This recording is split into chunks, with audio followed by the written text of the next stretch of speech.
Today's episode, the Chicago Blackhawks are back in action tonight, looking to get back in the W column, but they have a tricky test ahead of them in the top team in the Western Conference, the Vegas Golden Knights. I'll get into a full preview of tonight's matchup, plus a look at Team Canada's final roster for the upcoming World Junior Championship. All that and plenty more right here on Locked On Blackhawks. You're Locked On Blackhawks, your daily podcast on the Chicago Blackhawks. Part of the Locked On Podcast Network, your team every day.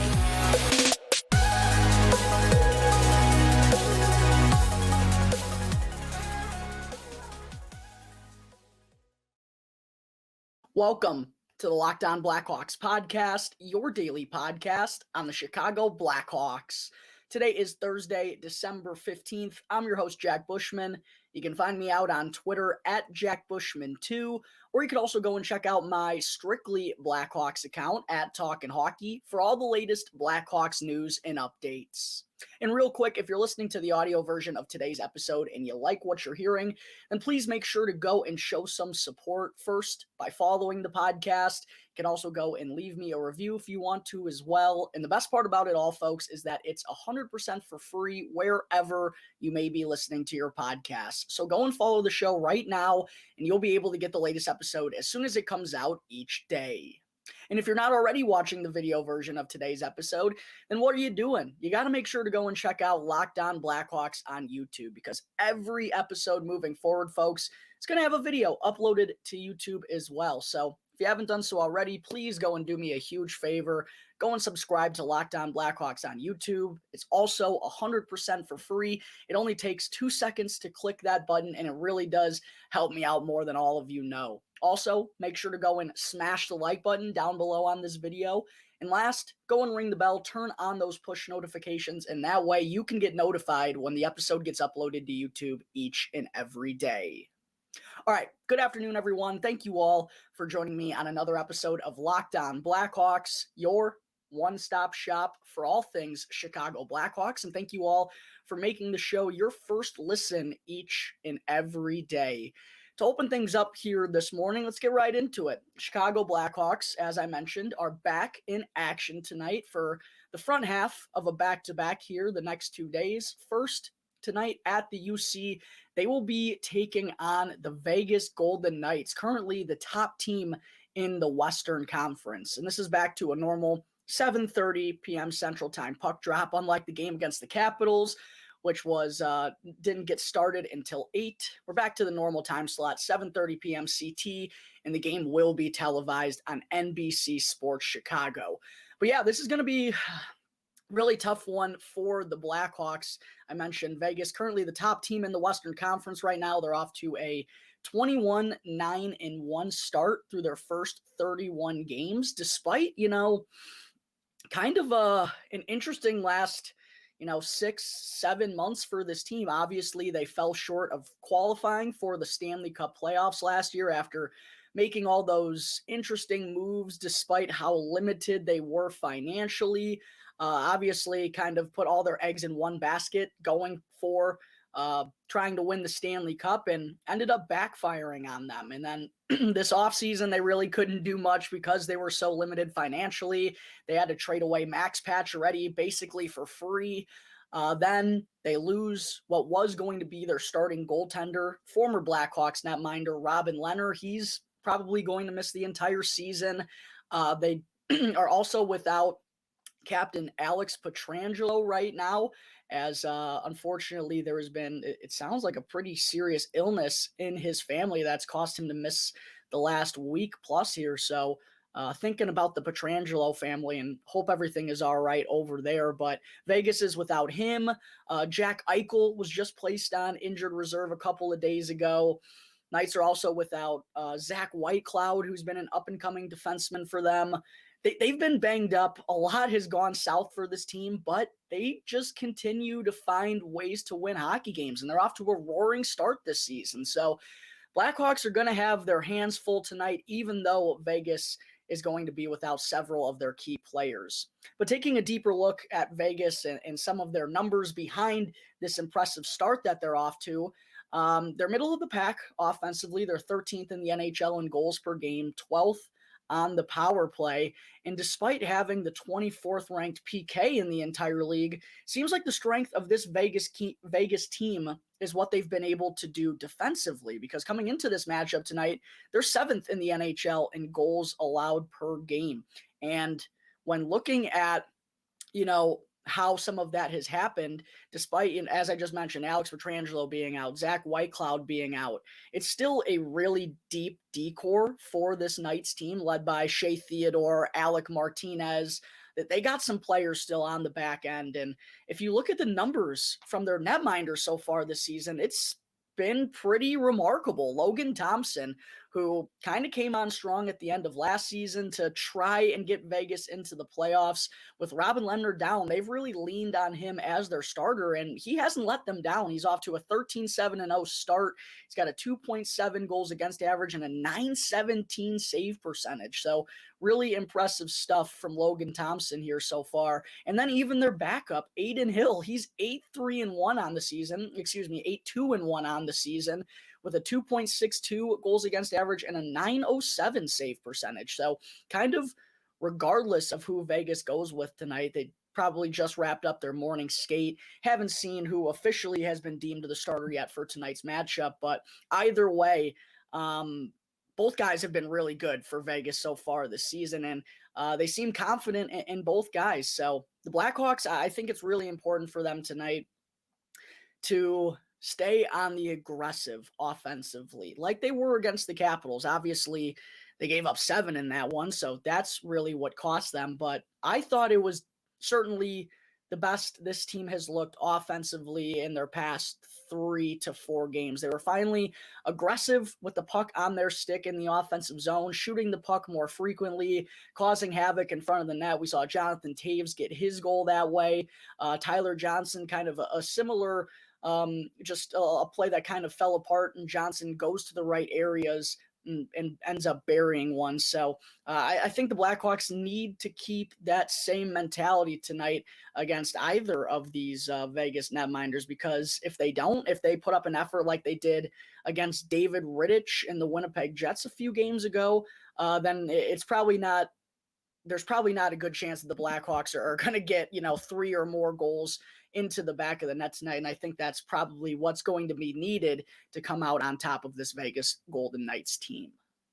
All right, there is my quick preview of tonight's matchup with the Vegas Golden Knights. Coming up in just a moment, I will get into the Blackhawks' projected lines and defensive pairings for the game. But first, I need to talk to you all about BetOnline. BetOnline is your number one source for all pro and college sports betting needs and info this season. You can find all of the latest developments, game matchups, news, and podcasts on whatever game you want to place a wager on. And BetOnline is also your continued source for all sports wagering information, including live betting, esports, and live game scores. And I personally love it because, well, it's both the fastest and the easiest way to place a wager down, and they have everything on their site, from the NHL to the NBA, college basketball. They got college football for bowl season right around the corner. The NFL, obviously. The FIFA World Cup has 2 games left this weekend. They have them both. They got UFC and MMA, boxing, and even golf. They really do have everything, folks. So make sure to go and head on over to the website today, or you can also use your mobile device right now to learn about all of the trends in action. BetOnline, where the game starts. All right, we're back here on the Locked On Blackhawks podcast, segment 2 here today, getting into the lineup that we will likely see out of the Blackhawks tonight when they take on the Vegas Golden Knights at 7:30. Not much of a difference to the forward groups. We actually saw Sam Lafferty stay up on the top line in practice yesterday with Max Domi and Patrick Kane, and Domi obviously got a goal late in that game. Patrick Kane was buzzing all night long and really could have had 2 or 3. His puck luck has just been brutal for him here as of late, but Kaner was buzzing all night long, 7 shots on goal, some of the best looks for the Blackhawks. not surprised to see Coach Luke Richardson electing to stick with this trio for another game. That, of course, means that Philip Kurashev, Jonathan Taves, and Taylor Radish remain the second line. Andreas Athanasiou, who sadly missed last game due to a death in the family, he will be returning to the Blackhawks lineup tonight. He'll be down on the third line with Lafferty staying up with Domi and Kane. The third line appears to be Athanasiou, Dickinson, and Tyler Johnson, who, of course, scored in his first game back after missing the previous 20 due to an ankle injury. And then that leaves the Blackhawks with a fourth line of Colin Blackwell, Drew Jarkera, and Mackenzie Entwistle, as Reese Johnson looks to be the odd man out of the forward group. Then on defense, a couple of things I like here. Couple of things I don't. First, after an abysmal performance by the Jack Johnson and Seth Jones pairing against the Capitals, Coach Luke Richardson may have listened to my advice. Maybe he's listening to the podcast.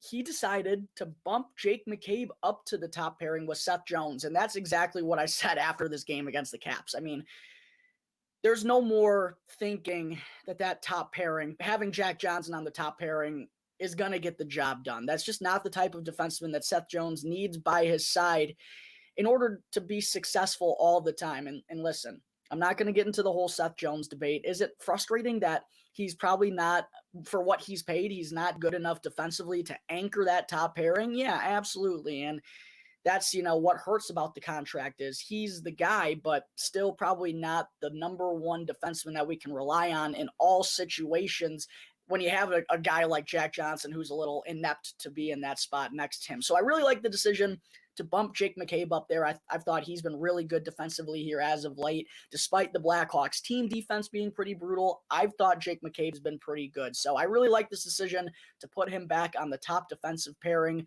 with Seth Jones for tonight's game. The rest of the defensive pairings is what I don't like. We have Jared Tenorti and Connor Murphy still together. That pairing's been pretty butt, if I'm being honest, for the past month now. And then Caleb Jones will be entering the lineup tonight in place of Ian Mitchell, and he'll be playing on the third pairing with Jack Johnson. This is what frustrates me. We're going to play Jared Tenorti and Jack Johnson over Ian Mitchell, and I get it. It's still not perfect hockey defensively from Ian Mitchell, and I don't think it's ever going to be. That's just not the type of defenseman he is. But to not play him, I know it was garbage time. He had an assist last game. We just got him 2 in a row. Why are we killing his momentum? I don't understand that. This whole season is about the young guys, and there's very few in particular who are actually ready to step onto the scene right now. You could say that with Ian Mitchell, Alex Vlasic, Alec Regula, throw Isaac Phillips in that conversation. And then from the forward group, it's really Lucas Reichel. So if any of those guys, in my opinion, show that they're ready to be NHLers, which Ian Mitchell did with his first small stint down in Rockford. It's a weird thing. Sometimes guys can have a lot of success in the AHL, and it just doesn't translate to the next level. We've seen it with a lot of players in the past. But Ian Mitchell has shown us there's not much more for him to prove down at Rockford. So why are we scratching him? Why are we playing Jared Tenorti and Jack Johnson over him? I get it fits the lineup better. You got 3 lefties on the left side, 3 righties on the right side. Connor Murphy can play both sides. Caleb Jones is actually playing the right side tonight as a lefty. You can move him to the left side. It's frustrating that this season's already gone. The Blackhawks are 7-16-4. They've lost 18 of 21 games. The season's over. What are we trying to accomplish here? The name of the game is developing. And to be scratching Ian Mitchell, I just don't agree with that decision. Even if it's just for one game and he re-enters the lineup tomorrow against Minnesota, and yeah, it's a back-to-back, maybe you don't want him playing both nights. I just don't get taking him out of the lineup tonight. For Caleb Jones, who hasn't been any freaking good. Jared Tenorti, I give the guy credit. He's better than I thought he would be, but he's starting to come back down to the level, we kind of figured he'd be at when the Blackhawks first signed him. Jack Johnson has not been good for the past couple of weeks. Really seems like he's aging. I could go on and on about this. Play Ian Mitchell. I don't get it. Not happy with this decision. I assume he'll be in the lineup tomorrow as part of this back-to-back, and he frickin' better. The only guy really on the back end that you say absolutely should be in the lineup at this point when we're thinking about the future. I don't really get it. That's the one small gripe I have about the, not even small gripe, as you could tell. I just rambled on for like 4 minutes about it. That's the one gripe I have with the lineup decision made tonight by Coach Luke Richardson. And then Arvid Soderblom will be back in net tonight, baby. And I think that's a smart decision from Luke Richardson because no offense to Peter Mrazek, but, Arvid Soderblom's been getting peppered just like Mrazek did in that last game against Washington. We've been seeing Soderblom get peppered. He's just handled the pressure a little bit better, which is crazy to think as a 23-year-old netminder. And I don't mean to just like compare him to Mrazek off of one start. No, this is Mrazek's last couple. Aside from the Rangers game when he got injured, he hasn't really had many quality starts this season. Soderblom's, he's got the same defense in front of him. He's facing the same amount of pressure. I've thought he's handled it better. So probably a smart decision for Soderblom to get the start here tonight against a really good Vegas Golden Knights team. And before I move on to our final segment, Blackhawks fans, I do want to touch on the subject of how can the Blackhawks beat Vegas tonight, or maybe not even beat Vegas. How can the Blackhawks hang in there and make this game at least watchable for us fans tonight? I think there's, several big keys. 3 of them I'm going to mention right now. The first one, I know it's cliche and it gets said so much in hockey, but when you have a team that's scored first in 5 of 27 games this year, you have to put an emphasis on it. And whenever the Blackhawks, sure, it worked for them early on in the season when they were getting some timely goal scoring. The offense was looking better. The goaltending was standing on their head. They were scoring shorthanded goals. I believe they had 3 in their first 7 games. That's not the case anymore here. So for the Blackhawks, I think it's really key to score that first goal, play with an early lead, get some confidence in yourselves, get the fans interested at the UC. I think that's only going to make life easier for the Blackhawks as they progress through this game. Go up 1-0 and help yourselves out. My second key is to stay aggressive in the offensive zone. It was definitely a better offensive effort from the Blackhawks on Tuesday against the Capitals. They got to shoot the puck, can't be willing to pass up on any scoring opportunities because this offense, they're limited as it is. It's not a good offense. They've come back down to earth after their strong start to the season. You got to take the simple plays in front of you, fire the puck on net, and also on the power play, have that same mentality. Don't get too complex, and also keep the puck off the wall. I touched on this the other day. Every time the Blackhawks are cycling the puck around the offensive zone, along the walls, on the outskirts of the offensive zone, it seems like they always have a hard time retaining possession and then setting something up after. So get set up in the offensive zone and then keep it simple. Put the puck on net, cause havoc, get a rebound, find an open man. I think it's really key that the Blackhawks make life difficult on whoever gets the start for Vegas tonight. They did a much better job of that against Charlie Lindgren on Tuesday. He absolutely balled out. The Blackhawks easily could have had more than 3 goals in that one. I think if they come with that same effort, good things are going to happen for them tonight on the offensive end. And then last, foot on the pedal at all times throughout this game. Come and play a full 60 minutes. You can't take plays off, can't take minutes off, can't take shifts off. That's really what I think has costed the Blackhawks in certain stretches. We see them come out of the gate super flat against the Capitals. Ovechkin pots 2 goals in the opening 8 minutes. They work so hard to get back into the game, make it 3-2 midway in the second period after some really good work. What happens? An absolute defensive breakdown, a backbreaker to the end of the second period. Blackhawks weren't really ever close after that. So can't take any shifts off. Full 60-minute effort. Got to come to play tonight. I know Vegas is down some big names, but there's a reason they're 29, 21, 9-1 right now and are the top team in the Western Conference. Can't sleep on them. Absolutely not. Despite guys being out, they're going to push hard. They've had a lot of success against the Blackhawks since becoming a franchise. So I think it's very key that the Blackhawks can't let up at any given moment throughout tonight's game. Before I wrap up the show today, folks, I also wanted to make sure to mention that a couple of days ago, Team Canada released their final roster for the upcoming 2023 World Junior Championship, which is set to kick off the day after Christmas, by the way. And as I mentioned on a video previously uploaded to the channel, I think late last week, 5 Chicago Blackhawks prospects. Happens to me every day, folks. The coffee burps. One more. As I had mentioned in that video, 5 Chicago Blackhawks prospects were invited to Team Canada's preliminary camp. And those 5 prospects were Nolan Allen, Colton Dach, Ethan Del Mastro, Ryan Green, and Kevin Korchinski.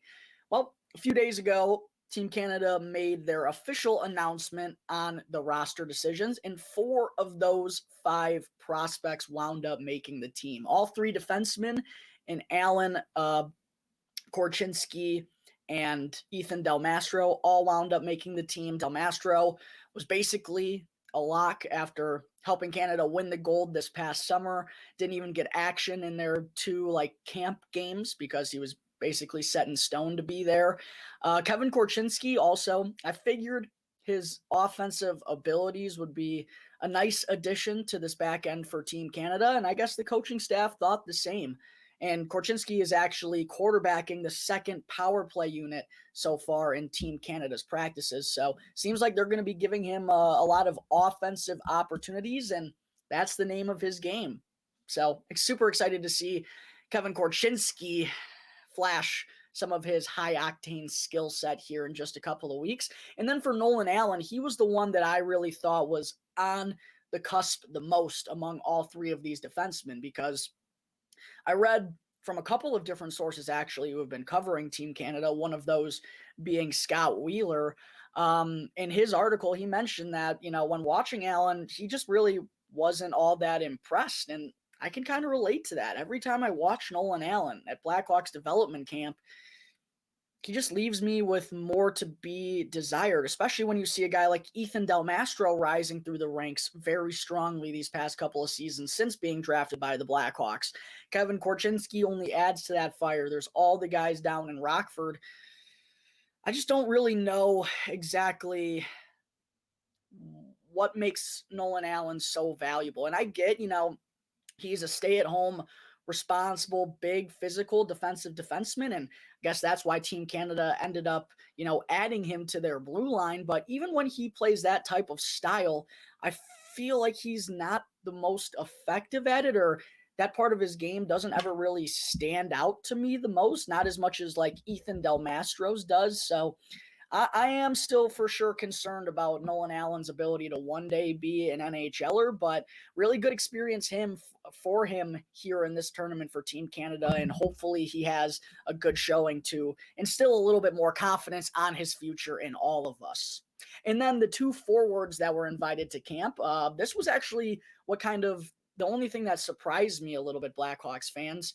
Colton Dach wound up being the last forward to make Team Canada's roster, while Ryan Green ended up being among the final cuts. And Green had a really impressive finish to his camp. He had 2 goals in their final game, was pretty good in game 1 from what I read as well. And then he's off to a terrific start to his freshman season with Boston University, 14 points in his first 14 games there. I think that strong start is really what got him invited to camp in the first place. And then, he really did everything in his power to make this team. Unfortunately, being one of the younger guys, I don't think that, gave him an advantage. Personally, I would have had Green make the team as an extra forward over Colton Dach. I read that Dach really wasn't all that impressive in camp and in the 2 games as well. But, Dach is a year older. He's a leader, obviously the captain of the Kelowna Rockets. It's been a tough season for him. He's dealt with a couple of concussions already, been in and out of the lineup for the Rockets. But when he's been healthy, he is an offensive producer. He's got some size to him. So we'll see. I was a little shocked by that decision, but Colton Dach's been kind of used as the 13th forward in camp so far for Team Canada. Not sure that he's going to get all that much game action, but definitely cool to see that 4 Blackhawks prospects will be representing Team Canada alone in the upcoming 2023 World Junior Championship. All right, folks, I think that is going to wrap up Thursday, December 15th's episode of Locked On Blackhawks. Make sure, if you're not already, to go and follow the show wherever you get your podcasts and to go and subscribe to Locked On Blackhawks on YouTube, and you'll be able to get the latest episode as soon as it comes out each day. Thank you again for making Locked On Blackhawks your first listen each and every day. Now, for your second listen, be sure to go and check out Locked On Sports Today. From the games that matter the most to the biggest stories in sports, go beyond the scenes and behind the scoreboard with local experts that only Locked On can provide. Locked On Sports Today, available on this app, YouTube, and wherever you get your podcasts. Once again, thank you all for tuning into today's episode. I'm your host, Jack Bushman. You can find me out on Twitter at JackBushman2, or you can also go and check out my Strictly Blackhawks account at Talkin' Hockey for all the latest Blackhawks news and updates. So until tomorrow's episode, that's going to do it here on the Locked On Blackhawks podcast, part of the Locked On Podcast Network, your team every day.